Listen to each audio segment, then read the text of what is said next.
घर के मंदिर में जलने वाले दीपक, घंटी रोज धोने वालों गौर से सुन लो, वरना पूरा घर हो जाएगा बर्बाद। दोस्तों, जीवन में चाहे कितनी भी मुश्किलें क्यों ना आए, एक चीज कभी मत भूलिए, पूजा मंदिर में रखी घंटी, देवी देवताओं की मूर्तियां और जलते दीपक के साथ कुछ गलतियां ऐसी होती है जो अगर हो गई तो किस्मत का पहिया उल्टा घूमने लगता है। ऐसा दुर्भाग्य आता है कि संभलना भी नामुमकिन हो जाता है। घर में बरकत रुक जाती है, खुशियां सूख जाती हैं और गरीबी ऐसे कदम चूम लेती है कि चाह कर भी हटती नहीं। भक्तों, हो सकता है आप भी अनजाने में वही गलतियां कर रहे हो, इसलिए पैसा पास टिकता नहीं, घर में अशांति रहती है और सफलता बस दूर से हाथ हिलाती है। हम बिना समझे जाने अनजाने कुछ ऐसा कर बैठते हैं जो हमारे भाग्य का दरवाजा बंद कर देता है, और जब सब हाथ से निकल जाता है तब हमारे पास रह जाता है सिर्फ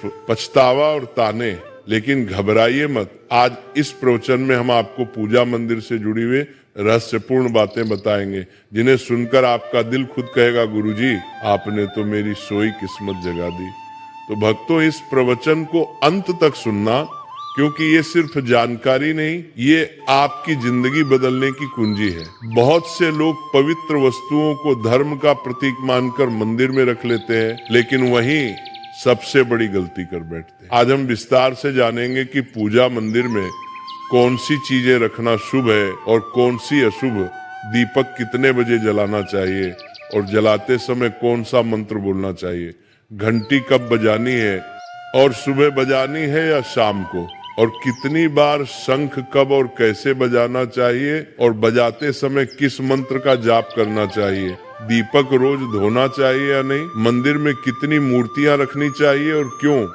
ये 7-8 बातें छोटी लग सकती हैं, लेकिन इनका असर आपकी किस्मत पर सीधा पड़ता है। और अभी परसों के कथा में एक भक्त ने हमसे पूछा था, गुरुजी मैं रोज पूजा करता हूँ लेकिन फल क्यों नहीं मिलता, उल्टा नुकसान ही हो जाता है। इस प्रवचन में हम इस रहस्य को नजदीक से जानेंगे। पूजा हमारे जीवन का अभिन्न हिस्सा है। हर कोई किसी न किसी देवी देवता की आराधना करता है, कोई माँ दुर्गा के चरणों में शीश झुकाता है, तो कोई भगवान विष्णु के नाम का स्मरण करता है, और हाँ, उनकी पूजा का फल भी मिलता है। लेकिन क्या आप जानते हैं, छोटी छोटी अनजानी गलतियां ही उस फल को रोक देती हैं। ये गलतियां इतनी मामूली लगती हैं कि हम इन्हें नजरअंदाज कर देते हैं, लेकिन शास्त्रों में साफ लिखा है, पूजा में पूर्ण फल पाना है तो इन बातों का ध्यान रखना जरूरी है। आज हम बात करेंगे घर के मंदिर में दीपक और घंटी के सही उपयोग के बारे में। क्या दीपक को रोज धोना चाहिए या हफ्ते में 1-2 बार, धातु का दिया हो तो कब और कैसे साफ करना चाहिए, मिट्टी के दीपक का सही समय और सही अवसर कौन से हैं, मंदिर में किस प्रकार की घंटी का उपयोग सबसे शुभ माना जाता है, घंटी कब बजानी है, कितनी बार बजानी है और क्या शाम की पूजा में घंटी बजाना उचित है, इन सभी सवालों के जवाब आपको आज के इस प्रवचन में मिलेंगे। भक्तों, एक बात याद रखिए, अधूरी जानकारी कभी कभी नुकसानदेह साबित होती है, इसलिए इस प्रवचन को अंत तक जरूर सुने। कुछ लोग होते हैं जो वीडियो को इधर उधर से काट कर देखते हैं, बीच से स्किप करते हैं और फिर कहते हैं कि जीवन में सफलता क्यों नहीं मिल रही। अरे, जब ज्ञान ही आधा अधूरा ले रहे हो तो फल पूरा कैसे मिलेगा। भक्तों, सबसे पहले बात करते हैं मिट्टी के दिए की। ये साधारण सा दिखने वाला दिया वास्तव में शुद्धता और पवित्रता का प्रतीक है। दिवाली हो, कोई धार्मिक पर्व हो या फिर कोई बड़ा अनुष्ठान, मिट्टी का दिया जलाने का अपना ही महत्व है। घर के मंदिर में या दरवाजे के पास जब इसे जलाया जाता है तो ऐसा लगता है मानो लक्ष्मी माता खुद आपके आंगन में प्रवेश कर रही हो। लेकिन भक्तों, ध्यान दीजिए, जब ये दिया मंदिर में रखा जाता है तो इसके नियम बदल जाते हैं। मिट्टी का दिया एक बार जलाने के बाद दोबारा मंदिर में नहीं रखना चाहिए। हर बार नया मिट्टी का दिया ही उपयोग करना शुभ माना गया है। ऐसा करने से वास्तु दोष दूर रहता है और घर में बरकत बनी रहती है। अब आगे इस प्रवचन में हम जानेंगे मंदिर की घंटी से जुड़े हुए रहस्य जो शायद आपको पहले कभी नहीं बताए गए। अब आते हैं धातु के दियों पर। आपने देखा होगा कि लोग पीतल या तांबे के दिए इस्तेमाल करते हैं। ये न केवल सुंदर होते हैं बल्कि इनका धार्मिक महत्व भी अत्यंत गहरा है। लेकिन भक्तों, इन्हें सिर्फ जलाना काफी नहीं है, इनकी शुद्धि भी उतनी ही जरूरी है। इन्हें रोज धोकर खासकर गंगा जल से साफ करना चाहिए। गंगा जल से धोने पर दिया पवित्र हो जाता है और घर में सकारात्मक ऊर्जा चारों ओर फैल जाती है। अगर आप हफ्ते में केवल 1-2 बार इन्हें साफ करते हैं तो ये पूरी तरह से शुद्ध नहीं हो पाते, इसलिए इसे अपनी रोजाना की आदत बना ले। और अब आते हैं घर के मंदिर की घंटी पर। पीतल की घंटी की ध्वनि ऐसी होती है जो वातावरण की नकारात्मक ऊर्जा को तुरंत दूर कर देती है और सकारात्मकता का प्रभाव बढ़ा देती है। लेकिन भक्तों, इसे कभी भी दक्षिण दिशा में ना रखें, यह अशुभ माना जाता है। घंटी को हमेशा पूजा स्थल के पास या मंदिर के प्रवेश द्वार पर रखें।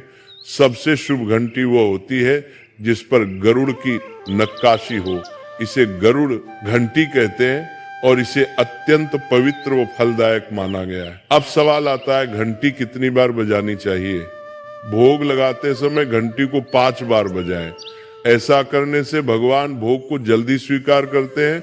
पूजा के दौरान घंटी को जोर जोर से या लगातार नहीं बजाना चाहिए, सिर्फ 3 बार बजाना ही उचित है। घंटी को हमेशा दाहिने हाथ से बजाएं और इसका मुख पूजा स्थल की ओर होना चाहिए। याद रखिए, घंटी को सुबह की पूजा में ही बजाना शुभ माना गया है। शाम की पूजा में घंटी बजाने से बचना चाहिए क्योंकि शास्त्रों में इसे उचित नहीं माना गया है। इन नियमों का पालन करने से आपका पूजा पाठ कई गुना अधिक फलदायक और प्रभावी हो जाएगा। भक्तों, ये बातें छोटी लग सकती हैं, लेकिन इनका असर आपकी किस्मत पर गहरा पड़ता है। भक्तों, एक और बहुत ही महत्वपूर्ण बात जो अक्सर लोग नजरअंदाज कर देते हैं, जब भी आप किसी मंदिर जाएं, खासकर घर के बाहर वाले मंदिर में, तो मंदिर में प्रवेश करते समय ही घंटी बजाएं। मंदिर से बाहर निकलते समय घंटी बजाने की कोई आवश्यकता नहीं होती। जब आप घंटी बजाते हैं तो ये सिर्फ आवाज नहीं होती, ये भगवान को दिया गया संकेत होता है। प्रभु, मैं आपके द्वार पर आ चुका हूँ, आपकी शरण में हूँ। एक बार घंटी बजाने का मतलब है कि आपने भगवान के दरबार में प्रवेश कर लिया है और पूजा आरंभ कर रहे हैं। 2 बार घंटी बजाने का अर्थ है कि आप अपनी प्रार्थना, अपने मन की बात सीधे भगवान के समक्ष रख रहे हैं। अब भक्तों, हम आपको कुछ ऐसी बातें बताने जा रहे हैं जिन्हें शायद आपको कोई न बताए, इसलिए इन बातों को ध्यान से सुनिए क्योंकि ये आपके पूजा पाठ को और भी अधिक फलदायी बना सकती है। अब आइए जानते हैं पूजा मंदिर के कुछ आवश्यक नियम। पूजा करते समय आपका मुख हमेशा पूर्व दिशा की ओर होना चाहिए। ये दिशा सबसे शुभ मानी जाती है क्योंकि यहाँ से सूरज की पहली किरण आती है जो सकारात्मक ऊर्जा से भरी होती है। पश्चिम की ओर मुख करके भी पूजा की जा सकती है, लेकिन पूर्व दिशा का लाभ कई गुना अधिक है।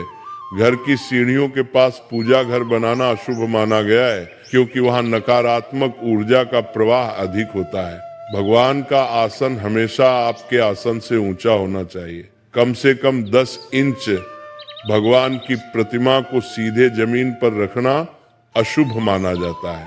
ऊंचा आसन पूजा स्थल में सकारात्मकता और ऊर्जावान माहौल बनाए रखता है।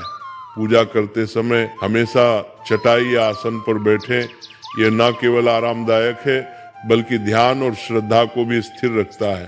ध्यान दें कि आपका आसन भगवान के आसन से ऊंचा ना हो, इससे भगवान के प्रति आदर और विनम्रता बनी रहती है। भक्तों, अगली बात बेहद जरूरी है। पूजा घर में कभी भी सड़े, बासी या मुरझाए हुए फूल न रखें। मुरझाए फूल पूजा में अशुभ माने जाते हैं क्योंकि वे नकारात्मक ऊर्जा को बढ़ाते हैं। हमेशा ताजे, सुगंधित और खिले हुए फूल ही भगवान को अर्पित करें। जब फूल मुरझा जाएं या काले पड़ जाएं तो उन्हें सम्मान पूर्वक मिट्टी में दबा दें। इससे नकारात्मक ऊर्जा दूर होती है और आपके घर में पवित्रता बनी रहती है। भक्तों, एक और महत्वपूर्ण नियम, जिस कमरे में आप सोते हैं उसमें घर का मंदिर नहीं बनाना चाहिए। यदि परिस्थिति के कारण आपको अपने सोने के कमरे में ही मंदिर रखना पड़े तो रात को मंदिर को ढक दें या उस पर पर्दा डाल दें। इससे रात के समय मंदिर से निकलने वाली ऊर्जा आपके विश्राम को प्रभावित नहीं करेगी। ऐसा करने से घर में शांति और आपकी पूजा में एकाग्रता बनी रहती है। अब एक और विशेष बात, भक्तों कभी भी काले कपड़े पहनकर पूजा ना करें। सनातन परंपरा में माना जाता है कि काले वस्त्र मन में भारीपन और नकारात्मक भाव लाते हैं, जो पूजा की ऊर्जा को कमजोर कर देते हैं। हमेशा शुभ और हल्के रंग के वस्त्र पहने ताकि मन में शांति, पवित्रता और सकारात्मकता बनी रहे। चलिए अब जानते हैं घर के पूजा मंदिर में किन चीजों को नहीं रखना चाहिए। भक्तों, किसी भी देवी देवता की एक ही तस्वीर या मूर्ति रखें। एक से अधिक तस्वीरें ऊर्जा का संतुलन बिगाड़ सकती हैं और पूजा का प्रभाव कम कर सकती हैं।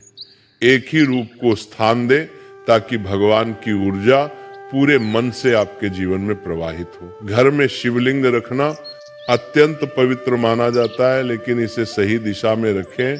हमेशा उत्तर या पूर्व दिशा में रखें और स्वच्छ स्थान पर ही स्थापना करें। इसे शोरगुल या गंदे स्थान पर कभी ना रखें। भगवान की टूटी हुई मूर्तियां या फटी तस्वीरें पूजा स्थान से तुरंत हटा दें। टूटी मूर्ति पवित्रता को कम करती है और सकारात्मक ऊर्जा के प्रवाह में बाधा डालती है। इसे शास्त्र सम्मत तरीके से त्याग दें। शंकर भगवान की कृपा का प्रतीक है। गोमती चक्र से घर में समृद्धि आती है और जल से वातावरण शुद्ध होता है। जल को रोज बदलें और इन पवित्र वस्तुओं को हमेशा साफ रखें। रोज पूजा स्थल की सफाई करें। गंदगी से नकारात्मक ऊर्जा आती है और ध्यान भंग होता है। स्थान को सुंदर, सुव्यवस्थित और सुगंधित रखें ताकि मन सहज रूप से भगवान में लग सके। भक्तों, अब आइए जाने कि हमारे घर के पूजा मंदिर से जुड़े कुछ ऐसे नियम जिन्हें मानना बेहद जरूरी है। सबसे पहले, पूजा स्थान हमेशा घर के शांत और पवित्र कोने में होना चाहिए और अगर वो उत्तर पूर्व दिशा में हो तो सबसे उत्तम है। ये दिशा घर में सकारात्मक ऊर्जा का संचार करती है और आपकी पूजा को और प्रभावशाली बनाती है। ध्यान रहे, पूजा स्थल कभी बेडरूम या रसोई के पास ना हो। ये स्थान दैनिक कार्य और हलचल से भरे होते हैं, जहां नकारात्मक ऊर्जा भी पनप सकती है। मंदिर के आसपास का वातावरण हमेशा साफ सुथरा और सुव्यवस्थित रखें ताकि आपका मन पूजा में एकाग्र हो सके। भक्तों, अब बात करते हैं दीपक और उनसे जुड़े महत्वपूर्ण नियमों की। दीपक जलाना सिर्फ एक परंपरा नहीं, बल्कि ये भगवान के आशीर्वाद और कृपा का प्रकाश है जो आपके घर और जीवन में उजाला भर देता है। दीपक को हमेशा भगवान की मूर्ति के सामने रखें ताकि उसकी रोशनी सीधे भगवान तक पहुंचे और आपके पूजा स्थल को पवित्रता से भर दे। याद रहे, टूटा हुआ दीपक कभी ना जलाएं और पूजा के समय एक साथ 2 दीपक, खासकर तेल और घी के भी ना जलाएं, क्योंकि दोनों की ऊर्जा अलग होती है और गलत तरीके से जलाने से पूजा की शक्ति कम हो सकती है। वास्तु के अनुसार घी का दीपक बाईं ओर और तेल का दीपक दाईं ओर रखना शुभ होता है, लेकिन ध्यान रहे दीपक कभी भी पश्चिम दिशा में ना रखें। दीपक के लिए उत्तर या पूर्व दिशा सबसे अच्छी मानी जाती है। साथ ही बत्ती का मुंह भी हमेशा इन दिशाओं की ओर होना चाहिए ताकि सकारात्मक ऊर्जा का प्रवाह और अधिक बढ़ सके। घी के दीपक में रुई की बत्ती और तेल के दीपक में लाल मौली की बत्ती का प्रयोग करें। रुई की बत्ती से प्रकाश स्थिर और शुद्ध होता है, जबकि लाल मौली वाले बत्ती से वातावरण में शुभ ऊर्जा का संचार होता है।